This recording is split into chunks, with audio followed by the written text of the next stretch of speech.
The scissors caught the light as Mia held them above my head, her manicured fingers wrapped around the handles with cruel precision. "Please stop," I whispered, my voice cracking. "Don't do this." She smiled, not with joy, but with the cold satisfaction of someone who'd been waiting months for this moment. The first snip echoed in the silent apartment, and a thick lock of my hair fell onto my lap. My hands trembled against the armrests of the chair where they'd bound me with my own scarves, the silk cutting into my wrists. "You thought you were so special, didn't you?" Mia's breath was hot against my ear as she circled me like a predator. Behind her, her boyfriend Derek leaned against my bedroom doorframe, filming everything on his phone, his eyes empty of empathy. "Thought he'd never notice someone like me when you were around?" Another snip. Another piece of me falling away. But let me take you back to where this began, 6 months earlier, when I thought finding the perfect roommate meant my senior year at Riverside University would finally be everything I'd dreamed of. I'd always been the quiet one, the girl who studied in corners of the library, who preferred books to parties, who believed that kindness and hard work would eventually be rewarded. My parents had sacrificed everything to send me to this prestigious university, and I carried that weight like a sacred responsibility. Every A, every scholarship, every professor's praise was my way of honoring their sacrifice. When I posted the roommate ad, I'd been desperate. My previous roommate had graduated, and I couldn't afford the apartment alone. Mia responded within hours. Her profile showed a gorgeous girl with cascading blonde hair, perfect makeup, and a smile that could light up a room. She was everything I wasn't. Confident, social, effortlessly beautiful. "You seem so sweet," she'd said during our first meeting, her hand touching my arm with practiced warmth. "I think we're going to be great friends." I believed her. God, how desperately I believed her. The first month was paradise. Mia would come home from her marketing classes with stories about campus life, about parties I'd never been invited to, about boys who fell over themselves to get her attention. She'd sit on my bed while I studied, painting her nails, treating me like a confidant. I felt included in a world I'd only observed from the outside. "You should come out with us sometime," she'd say, though the invitations never materialized into actual plans. "You're too pretty to spend every night with your nose in a book." I'd blush and deflect, comfortable in my routine. I had my research position with Professor Williams, my volunteer work at the Children's Hospital, my carefully constructed path toward medical school. I didn't need the social circus that seemed to define everyone else's college experience. Then Marcus entered our lives. He was Mia's teaching assistant for her advanced marketing seminar, tall, with dark curly hair and glasses that somehow made him look both intellectual and approachable. She'd come home ranting about him after the first class. "He's so pretentious," she complained, throwing her designer bag onto the couch. "Gave me a B on my presentation. A B. Do you know how that affects my GPA?" But something shifted after their second class. She started dressing differently on seminar days, more carefully, more deliberately. She'd practice her comments in the mirror before leaving, asking me if she sounded intelligent enough. "You're overthinking it," I'd tell her gently.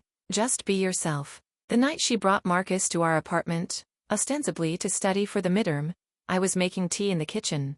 He glanced up from his laptop when I entered, and our eyes met for just a moment. "You must be the famous roommate," he said, his smile genuine. "Mia says you're going to be a doctor." "That's incredible." We talked for 15 minutes, about medical ethics, about the book on his lap, a philosophy text I'd read freshman year, about the volunteer work I did. Mia sat silently on the couch, her jaw tight, her eyes tracking every word, every laugh, every moment of connection. After he left, she was cold. "You didn't have to monopolize him," she said, her voice sharp. "He came here to help me, not to have some philosophical debate with you." "I'm sorry, I didn't mean." "Just forget it." She disappeared into her room, slamming the door. I should have recognized that moment as the beginning of the end, but I was naive, believing that honesty and apology could smooth over any misunderstanding. The escalation was gradual, so subtle I almost didn't notice it happening. First, small things disappeared. My favorite coffee mug, the one my grandmother had given me. My research notes for Professor Williams's project, which I eventually found in the trash, forcing me to recreate weeks of work. My shampoo, replaced with water, leaving my hair greasy and unmanageable on a day I had an important presentation. When I confronted her gently, she'd look confused, concerned even. "That's so weird," she'd say, her eyes wide with false sympathy. Are you sure you didn't just misplace them? You've been so stressed lately. Maybe you should get more sleep. Then Marcus started appearing more frequently. Mia insisted they were just study partners, but I'd hear her on the phone with her actual boyfriend Derek, complaining about how Marcus wouldn't notice her, wouldn't see her as anything more than a student. He's probably gay or something, Derek would say through the speaker, his voice dripping with crude assumptions. Or he's into those brainy, boring types, Mia would respond, her eyes finding me across the room. You know, the ones who think they're better than everyone because they read philosophy.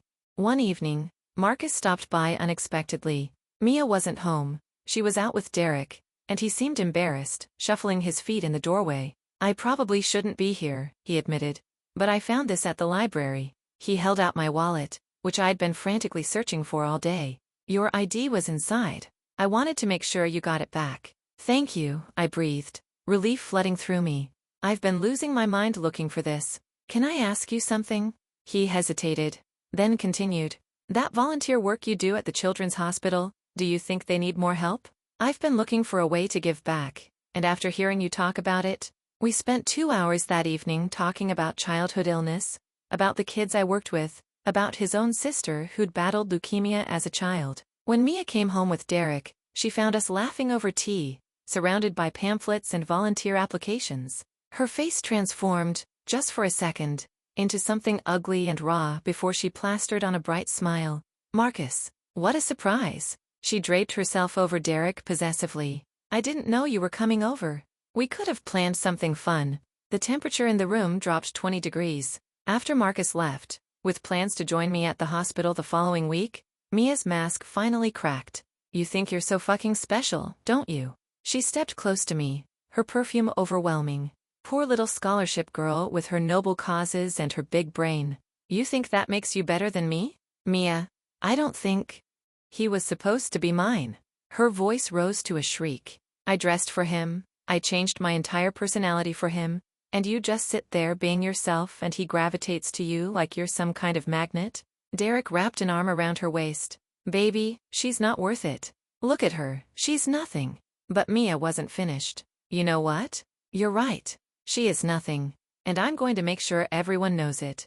The campaign started the next day. I woke to find my laptop had been destroyed, coffee spilled across the keyboard, the screen shattered. Months of research, gone. Mia expressed shock and sympathy while I sobbed over the wreckage. Oh my God, I'm so sorry. Derek and I had people over last night after you went to sleep. Someone must have knocked it over. I'll totally help you replace it. She never did.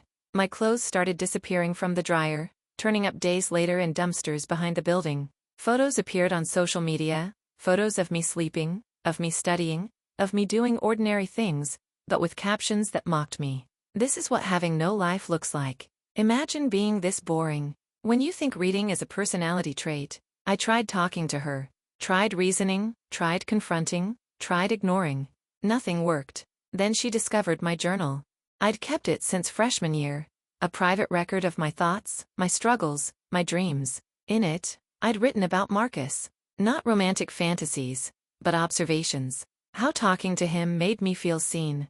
How rare it was to connect with someone who valued ideas over appearances. How I admired his dedication to teaching, his kindness to students who struggled. She read every word. At Derek's apartment that weekend, with a dozen of their friends present, Mia performed selections from my journal like they were comedy routines. People I'd never met laughed at my private thoughts, my vulnerabilities, my hopes. The video went viral in our campus circles. By Monday, I couldn't walk through the quad without hearing whispers, without seeing people point and giggle. Someone had created a meme from my journal entries. Another person photoshopped my face onto ridiculous images with my own words as captions. Professor Williams called me into her office, concerned about my deteriorating performance. I couldn't tell her the truth, that I was barely sleeping, barely eating, that going home felt like walking into a war zone. Marcus texted to ask if I was okay, if the rumors he'd heard were true. I couldn't respond. What could I say? That his existence in my life had made me a target? That my roommate's obsession with him had evolved into a vendetta against me? Mia's attacks became bolder. She'd invite people over specifically to mock me, to watch me study and provide commentary like I was a zoo animal. Derek would corner me in the kitchen, making crude comments about my body, my virginity, my worth as a human being, while Mia watched with a satisfied smile. "You know what your problem is?" she said one night, blocking my path to my bedroom. "You think being smart matters. You think being kind matters. But look around. Nobody gives a shit about that. They care about who's popular, who's pretty, who's fun. And you're none of those things. I just want to be left alone," I whispered. Too late for that. The night everything exploded started innocuously enough. I was in my room, door locked, studying for my anatomy final. I'd installed the lock myself after finding Mia in my space one too many times, going through my things. It gave me an illusion of safety. Marcus had texted earlier, "Tomorrow night, want to grab coffee and celebrate surviving midterms?" My treat. I'd stared at that message for an hour. Part of me wanted to say yes, craved the normalcy, the connection, the brief escape from the nightmare my life had become. But I knew what it would cost. Mia's wrath wasn't worth any friendship. I typed back, "I can't. I'm sorry. Good luck with everything." His response was immediate. "Did I do something wrong? You've been distant lately." If Mia said something. I didn't reply. Instead, I turned off my phone and tried to focus on the textbook in front of me, on memorizing muscle groups and nerve pathways, on anything that wasn't the ache of isolation in my chest. Around midnight, I heard voices in the living room. Many voices. Music started, loud, aggressive, designed to ensure I couldn't sleep. I put in earplugs, pulled a pillow over my head, and tried to endure. Then my door handle rattled. "Open up." Mia's voice, slurred from alcohol. "Stop being a bitch and come socialize." I stayed silent, praying they'd get bored and leave. The banging intensified. Multiple fists, multiple voices. Come out, wherever you are." I heard Derek's voice. "Maybe we should just—" "Shut up," Mia snapped. "I'm done playing nice with her. She's been trying to steal you from me this whole time, Marcus. Don't you see that? Everything she does is calculated to make me look bad." My blood ran cold. "Marcus was here?" "Mia, I think there's been a massive misunderstanding," Marcus said carefully. "Your roommate and I are just friends. Barely even that. We've had a few conversations. That's all." "Liar." Something shattered, glass against my door. "She wrote about you in her journal. She's obsessed with you. She wants what's mine." "I'm not yours, Mia. I've never been yours. I'm your TA. That's it." The silence that followed was more terrifying than the noise. "Get out," Mia said quietly. "Get the fuck out of my apartment." "Gladly. But maybe you should consider therapy, because this behavior—" He didn't finish the sentence. I heard scuffling, more shouting, then a door slamming. The music cut off abruptly. For a moment, I thought it was over. I was wrong. "Break down the door," Mia said. "Baby, maybe we should," Derek started. I said, "Break down the fucking door." The first impact splintered the wood near the lock. The second sent cracked spiderwebbing across the surface. The third sent the door crashing inward. Mia stood in the doorway, Derek and two other guys behind her, all drunk, all angry, all feeding off her rage. "You've made my life hell," she said, stepping into my room. "Now it's your turn." They dragged me to the living room. I fought, screamed, tried to reach for my phone, but Derek yanked it away, smashing it against the wall. "Nobody's coming to save you," he sneered. "Nobody cares about you. You're nothing." They tied me to the chair with my own scarves, the silk ones my mother had sent for my birthday, the ones that smelled like home. Mia stood in front of me, holding my sewing scissors, the ones I used for alteration work to earn extra money. "I've dreamed about this," she whispered, running the blades through my hair. "Every time you made me feel small, every time he looked at you instead of me, I imagined taking something from you.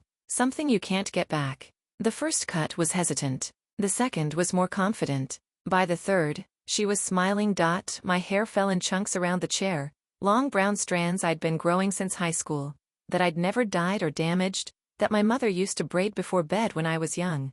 Each snip felt like an amputation, a theft of identity, a public humiliation I'd have to wear every day. "Take pictures," Mia ordered. "I want everyone to see this. I want everyone to know what happens when you try to steal someone else's life." Derek filmed while the others took photos, their flashes creating a strobe effect that burned into my retinas. Tears streamed down my face, mixing with the hair stuck to my cheeks. "Please," I begged one more time. "Please stop."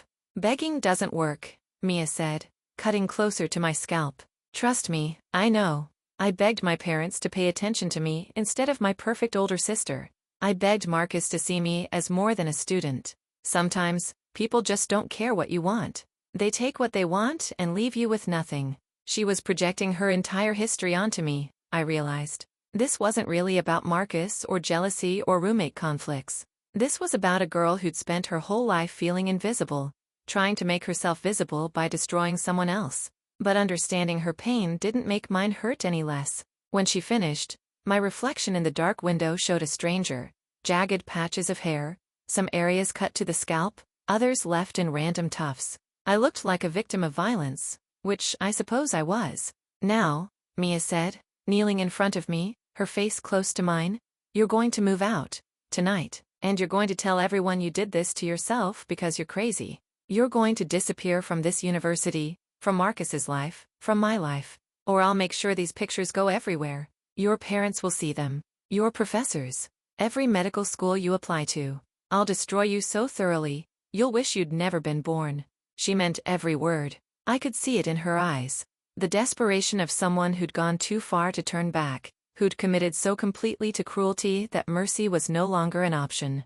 But something she didn't know. The whole time she'd been cutting my hair, filming her triumph, savoring her revenge, my laptop, the new one I'd bought to replace the one she'd destroyed, had been recording from my desk. I'd started recording all my interactions with her weeks ago, after realizing that documentation might be my only defense. The camera was hidden, positioned to capture the entire living room, activated by motion. Every cut, every threat, every face of her accomplices, all of it immortalized in crystal clear video. And something else she didn't know. Before Marcus left, before she broke down my door, he'd called campus security. Because unlike everyone else who'd witnessed Mia's descent into cruelty, he'd recognized it for what it was, assault waiting to happen. The knock on the door was sharp, authoritative. Campus security. We received a noise complaint and a possible safety concern. Open the door. Everyone froze. Derek's face went pale. The other guys looked at each other, suddenly understanding that they'd crossed a line from which there was no return. Fuck, one of them muttered. Fuck, we need to. Shut up, Mia hissed. But the confidence was gone from her voice, replaced by panic. The knocking intensified. We can hear you in there. Open the door or we're coming in. What happened next occurred in rapid succession. Derek tried to untie me, but his drunk fingers fumbled with the knots. One of the other guys ran for the back door. Mia stood frozen, the scissors still in her hand, her face cycling through denial, anger, and finally fear. When security entered, followed closely by 2 police officers Marcus had insisted they call, the scene was damning. Me, tied to a chair, covered in my own hair. Mia, holding scissors. Derek and his friends, caught in various stages of fleeing. The apartment trashed, my phone smashed, my door broken. Oh, thank God, I sobbed, and meant it. The aftermath was swift and merciless. Campus security called an ambulance despite my protests that I wasn't physically injured. The EMTs checked me over, documented the cuts on my wrists from the scarves, took photographs of my butchered hair, of my tear-stained face, of the disaster zone that was our apartment. At the hospital, a kind nurse named Patricia held my hand while I gave my statement to the police. I told them everything. About the escalating harassment, the destroyed property, the public humiliation, the journal theft, tonight's assault. I gave them access to my laptop, to weeks of recorded footage, to the documentation I'd kept of every incident. You did exactly right, Officer Morrison told me, his voice gentle. Evidence like this makes our job straightforward. What they did to you isn't just bullying, it's assault, criminal mischief, possibly stalking. They're in serious trouble. Marcus appeared around 3 a.m., looking exhausted and guilty. I'm so sorry, he said immediately. I should have called security sooner. I should have realized how dangerous she'd become. You called them tonight, I pointed out. You probably saved me from something worse. She cornered me after class last week, he admitted, sitting in the plastic chair beside my bed. Said if I didn't go to that party, if I didn't give her another chance, she'd make sure I lost my TA position. I went to document her threats, to have witnesses if she tried anything. I never imagined she'd. He gestured at my hair. It'll grow back, I said, trying to sound brave. That's not the point. His jaw was tight with anger. She assaulted you. She tried to destroy you because of a delusion she'd built in her own mind. That's not your fault. That's not my fault. That's on her. The charges came quickly: assault, false imprisonment, destruction of property, criminal harassment. Because everything had been filmed, because there were multiple witnesses, because campus security and police had documented the scene so thoroughly, there was no wiggle room for alternative narratives. Mia tried to claim I'd consented, that it was a joke between roommates. The video proved otherwise. Derek claimed he'd been too drunk to know what was happening. The video showed him actively participating. The other guys tried to distance themselves, but their faces were clearly visible in the footage, their voices recorded making threats. The university acted first. Mia was expelled within a week, her expulsion noted on her permanent record. Derek and the others were suspended pending hearings. Professor Williams personally advocated for me to receive extensions on all my finals, for my circumstances to be taken into account for the semester. But the real justice came from unexpected places. Mia's parents, horrified by what their daughter had done, cut her off financially. The carefully curated life she'd built, funded by their money, supported by their connections, evaporated overnight. Derek broke up with her the day after his arrest, concerned about his own family's reputation more than any loyalty to her.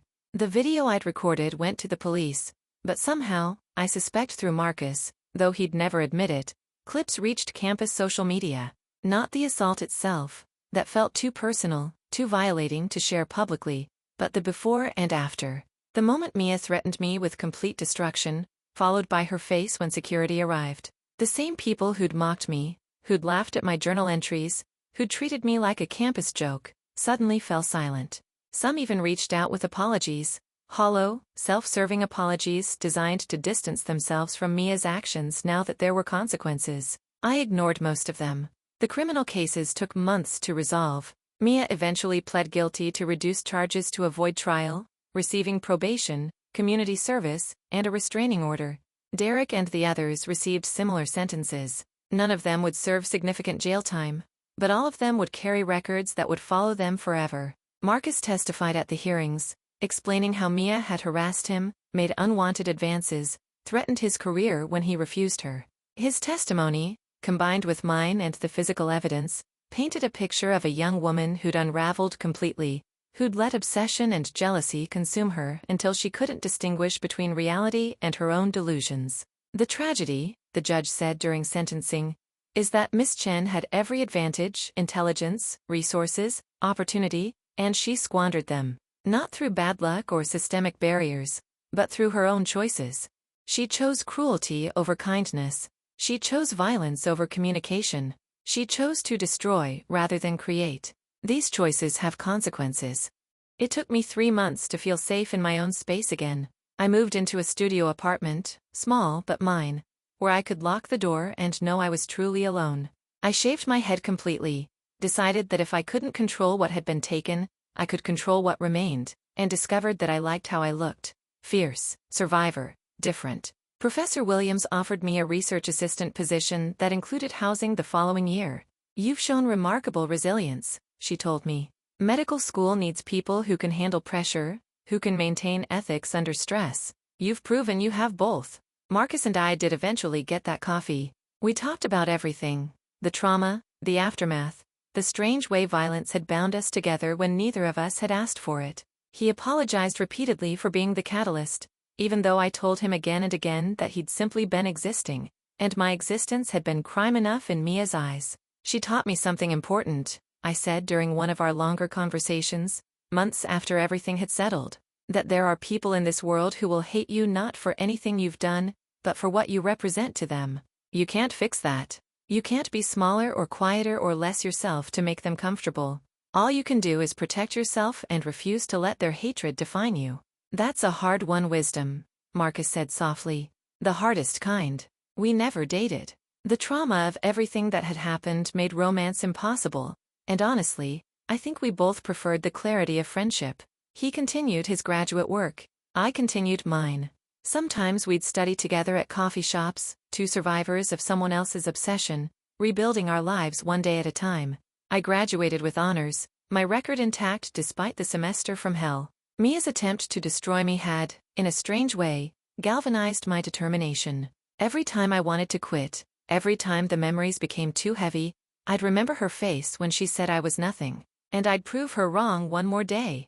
On graduation day, my parents flew in from across the country. My mother cried when she saw me walk across the stage. My short hair styled now, professional and intentional rather than the result of violence. My father's hand shook as he handed me flowers, knowing what I'd survived to get here. "We're so proud of you," my mother whispered.